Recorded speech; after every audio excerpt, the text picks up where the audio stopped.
¿Qué opinas sobre la eutanasia?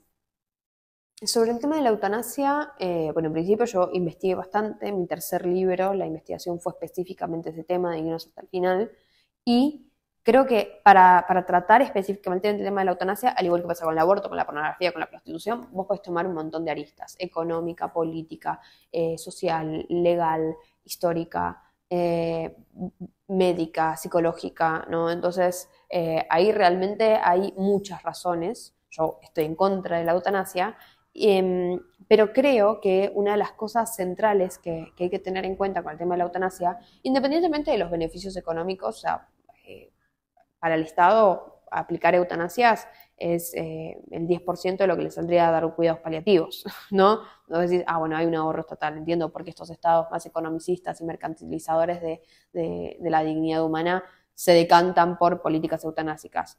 Políticamente, la eutanasia viene a corregir el desbarajuste poblacional que se genera con el aborto. Porque con el aborto, ¿qué pasa? Achicamos la pirámide poblacional por la base, ¿no? ¿Por qué? Porque los chicos se abortan más, se fomenta la natalidad y demás.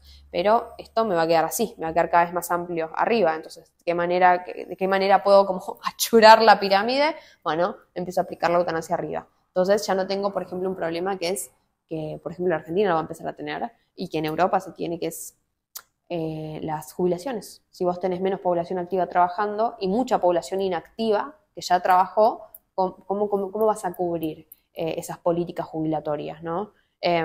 Por ponerte algunos ejemplos.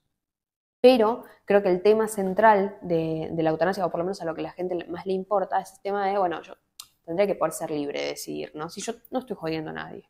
Ahora, lo que pasa es que la eutanasia en el fondo lo que esconde es la realidad del suicidio.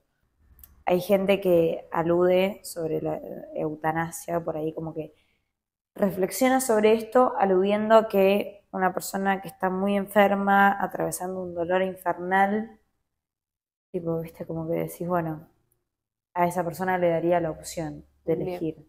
A pesar de que muchas veces se plantea esto de, bueno, pero los enfermos terminales. Bueno, analicemos la tendencia legislativa.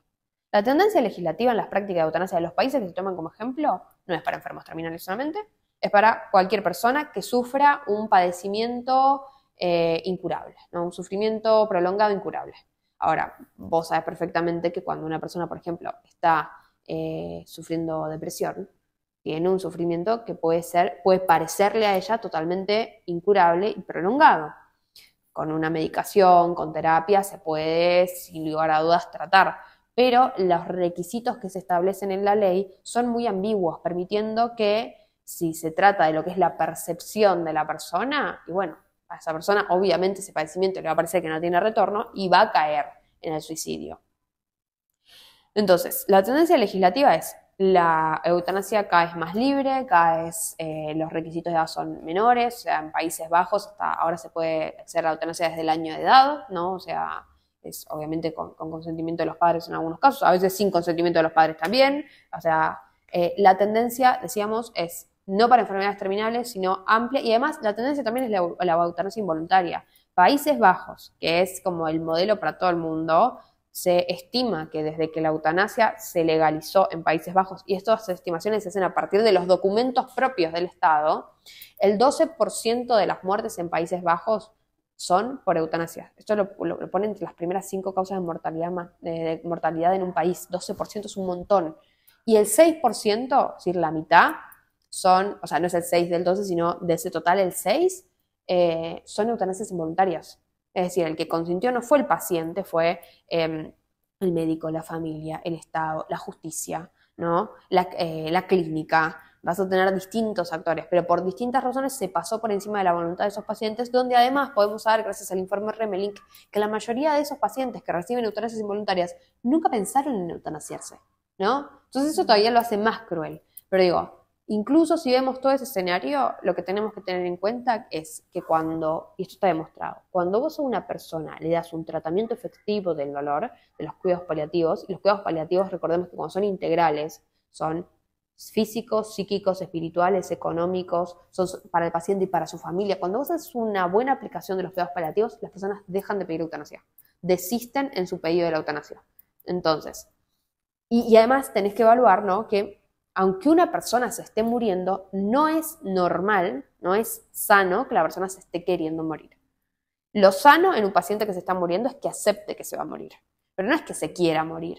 ¿Por qué? Porque eso es contraintuitivo, es anti-instintivo, ¿no? O sea, el instinto humano es querer vivir. Querer vivir porque el instinto de la mayoría de las especies que tienen patrones de conducta egoístas y no altruistas, porque bueno, dentro de los patrones estamos metiendo algo muy, muy específico de las relaciones en las especies, pero digo, en los seres humanos, en la mayoría de los mamíferos que conocemos, el instinto es querer vivir, a toda costa, ¿no? Entonces, cuando vos de pronto encontrás una persona que se está muriendo y que por eso prefiere adelantar su muerte, en principio tenés que estar pensando que hay algo que está pasando que está mal. ¿Por qué? Porque lo sano es que la persona acepte que se va a morir, no que esté buscando morirse. Porque en el fondo lo que tenés es una ideación suicida.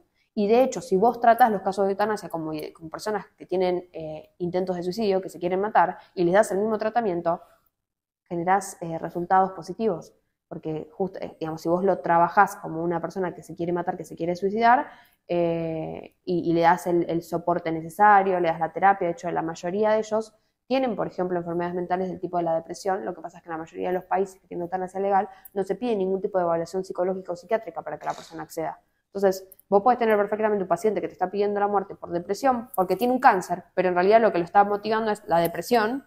Como esa persona no se le hace ningún tipo de escaneo, ¿no? de testeo por profesionales, se le da la vía fácil de la eutanasia, que es muchísimo más económica para el Estado. Entonces ahí también tenés el porqué la inacción.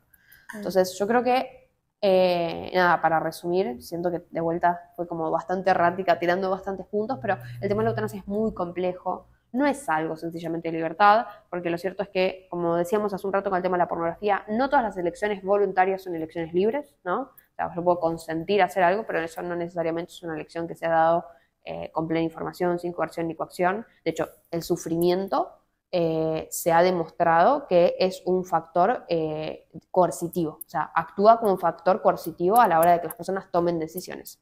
Es sencillamente el estar sufriendo, física o psíquicamente. Entonces, obviamente, una persona no está tomando una decisión en libertad.